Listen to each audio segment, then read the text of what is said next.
Welcome to another virtual learning webinar. My name is Aaron Hathaway. I'm a technical services manager with Nufarm. Today I'm going to present on understanding growing degree days. In particular, I'm talking about growing degree days as they relate to reapplication of plant growth regulators. After I kind of explain growing degree days, I'm going to talk about how it affects Nufarm's plant growth regulator. So I guess we can start with asking the question, why are we always reapplying plant growth regulators? Well, in a perfect world, we'd make one application, a plant would absorb a plant growth regulator, and that plant growth regulator would last for a very, very long time in that plant and cause the growth to be regulated. So we get all the benefits from that regulation. But we know that that's not how it works. We make an application and immediately those plant growth regulators start to be broken down in the plant. These plants start to metabolize these molecules and they can no longer do what they were once doing at some point. And so we also have an understanding at the rate at which these PGRs are being broken down. And there's certainly more to learn, but we know through some of the work that Beasley and Branham did way back in 2005 that Trinexpec ethyl, for instance, breaks down at rates that are doubled when air temperatures are doubled in Celsius. So you might get 6.4 days from a PGR at 18 degrees Celsius, but once you about double that, as that temperature increases, the plant's able to metabolize that PGR much more quickly. And so now we understand that PGRs, through this research, we understand that PGRs are broken down faster in the plant. They're not lasting as long in the plant as temperatures increase. So on the shoulders of the season, in the early spring, in the fall, these PGRs might last a long time, and in the heat of the summer, they might not last very long at all. And so we also have to understand what the rebound effect is. And the rebound effect is what happens, at least in cool season turf especially, when that PGR runs out. And so if you look at this chart down at the bottom, we have a red line. The red line indicates kind of what we understand that how PGRs work. We have a black line, which is kind of the ideal thing that we wish could happen. And then on the left side, we have this axis, and this line at 100% represents the untreated control. The black line and the red line represent the growth related to that untreated control. So when that red line dips below that 100%, we're getting growth regulation. And then at some point it moves, once that PGR is broken down enough, it starts moving back up toward that untreated control amount of growth. And then what we've learned is that when a PGR runs out or it gets fully metabolized in that plant and it's no longer regulating that plant actually starts to grow more than if we had never made that application in the first place. It's growing more than the untreated control. So ideally, the black line would occur. We'd apply a PGR, we'd get a reduction in growth. We still need some growth so those plants can recover from injury so that they can produce more leaves as other leaves senesce, all that kind of stuff. But in an ideal world, we'd get just the right amount of growth reduction, and we just continue there forever, so that we're not constantly mowing off all this turf and throwing it away. Turf that these leaves that we don't necessarily need. So the rebound effect is really not something that we want to see, but it's reality. And so because that rebound effect occurs, we know that we have to reapply our PGRs anyway, but the rebound effect shows us that we have to reapply it at a certain interval so that we're never hitting that rebound. In fact, if we hit that rebound, we're really going backwards. We're losing a lot of the plant health benefits that we were once realizing when we were regulating that growth. And so we don't want to get a plant health benefit and then hit the rebound every time and lose all that benefit, because that plant's now spending all of its sugars on that top growth, which we don't care about. What we want is that plant to constantly be partitioning those sugars or carbohydrates to other more valuable things in our in our site. Things like root growth, maybe more tillering, more chlorophyll in the plant, things like that. So why does this rebound effect happen? Well, we don't know for sure, but imagine on the left, this is the gibberellic acid biosynthesis pathway. And so when a PGR is not in effect, we haven't applied a PGR, these GA precursors can just kind of flow through this pathway. They're being synthesized by the plant normally. And then on the right, this is when we apply a PGR. We put a blocker on these GA precursors, and they're all stopped up. And so the theory is that we've applied this PGR, and at some point the PGR gets metabolized and it's moved out of the way. And now we have this traffic jam of all this GA, which can cause certain precursors are the major driver of cell elongation, and they can actually increase the growth of these plants more than if we had never applied that PGR. So possible explanations are just that we have these accumulated GA1 precursors that all of a sudden we have all these precursors that are moving through the system at a high rate of traffic and causing all this extra growth. Again, more than if we had never applied the PGR in the first place. Maybe there's more stored carbohydrates, which we know PGRs can affect in the plant, so it's growing more. Maybe there's more chlorophyll, and so there's more photosynthesis potential and therefore more growth. It's very possible that it's a combination of all of these and probably some things that we haven't figured out yet. So the determination of the degree day reapplication intervals was really all this work's been done by Kreuzer and other people as well, but Kreuzer's done tons of this work at Nebraska. And so I'm not going to tell you anything different than he would tell you. And in fact, I'm showing a lot of his data. And so this is the same kind of chart that I showed you before, that 100%, that lateral line at 100%, it's dotted line. That is the growth, that constant growth of the untreated control. The green is a Trimmet application. The blue is an Anuew application, and the red line is a Primo application. And so this is on a putting green, and this is pretty typical of what we've seen from the research. When these lines dip below that 100%, we're getting the reduction we want. When they dip, or when they move above it, we're getting a rebound, which is not what we want. So, but they're happening at different rates, or different rates. And so you can see that Anuew is lasting a little bit longer than Primo, and Trimmet is lasting a good amount longer than both Anuew and Primo. But the rebound of Trimmet, which it was also giving us more intense growth regulation, the rebound is also more intense from Trimmet also. So these are some things that we've seen, or that Bill's found as he's done this research.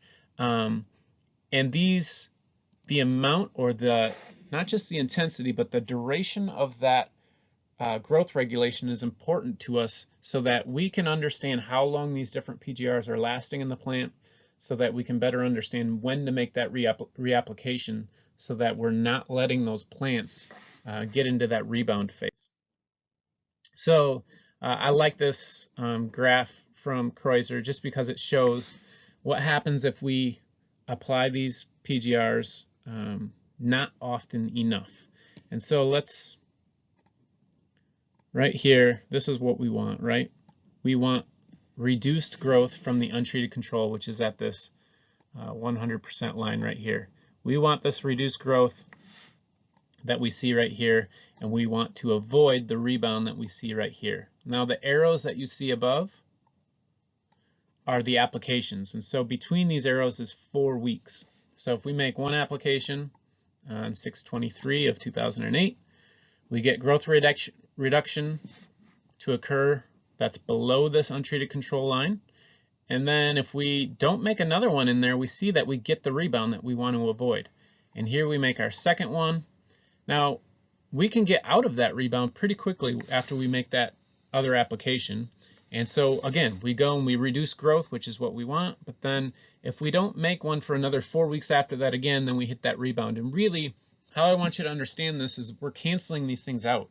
We get a reduction in growth, which is, again, that's something we want to see so that we can realize the benefits of these PGRs, things like things that reduced growth really cause. If reduced growth can reduce the water consumption of that plant, then that can be a really good thing for us. If those sugars can be partitioned elsewhere, root growth or tillering, that can be a huge benefit to us. And so we might get that for the first 2 weeks, but after that, if we start to see more growth than if we had never applied, more growth than the untreated control, then we're going backwards. Now that plant's spending those saved sugars in that vertical growth, again, that we're just mowing off and discarding. It's growth that's not valuable to us, at least not all the time. And so then we make another application, we get that reduced growth, which is a benefit, but then if we don't reapply in time, we lose all that benefit from that rebound. Now this next graph shows if you're applying not on a calendar basis, but on a growing degree day basis. This is Trinexpec ethyl applications, and they're applying every 200 growing degree days. And so every arrow represents an application. You can see it's much more often than 4 weeks. 200 growing degree days could be, 7 days in the heat of the summer, maybe 10 days on the shoulders of the season. And so you're even applying at 200 growing degree days probably more often than every 2 weeks. But the benefit of making those applications more often is that you're not seeing the rebound and you're staying with this regulation, which is the whole point. So that's why we have to reapply, and this is why we have to reapply in a very specific way. So calculating growing degree days is really simple. It's finding the average temperature for a particular day, and then you subtract the base that you've developed. In Kreuser's model, he does it in Celsius, and the base really is we're subtracting temperatures that don't have really any meaning to us. So on a Fahrenheit basis, we don't think the plant's really doing anything physiologically that has any meaning if it's below zero, which or if it's below freezing, which is 32 degrees Fahrenheit. So we don't want to collect any growing degree days if it's 32 degrees Fahrenheit or less. So we're always subtracting 32 degrees Fahrenheit from our average temperature for that day. So for example, 82 degrees Fahrenheit, if we subtract 32, then we've collected 50 growing degree days with a base 32. But in Kreuser's model, it's much simpler if you just go by Celsius. A similar average temperature of 27.8 degrees Celsius, and you subtract a base of 0, because 0 is equivalent to that 32 below freezing. You've collected 27.8 growing degree days for that particular day. So Celsius is very simple. You just get the average for each day and you keep adding it to the last day and you accumulate growing degree days. And then once you reach a specific window, you reapply your PGR. Then you reset your accumulated growing degree days to 0 and you start accumulating again until you hit your window, until you hit your target, and you reapply again, then you reset. And so it's very simple, especially if you stay with that Celsius. And so this is Kreuser's work again. You can see I've highlighted 2 of these PGRs, Anuew and Primo Max. They're both Class A PGRs, very common. Growth suppression, this is intensity of growth suppression compared to the untreated control. You can see Anuew gives you a little bit more intense growth suppression than Primo Max. But then look at the ideal reapplication interval in growing degree days. You get 230 growing degree days from Primo Max. This is on bent grass putting greens. And you get about 50 more degree days from Anuew. And then if you're using other PGRs, this can change also. So what does that mean?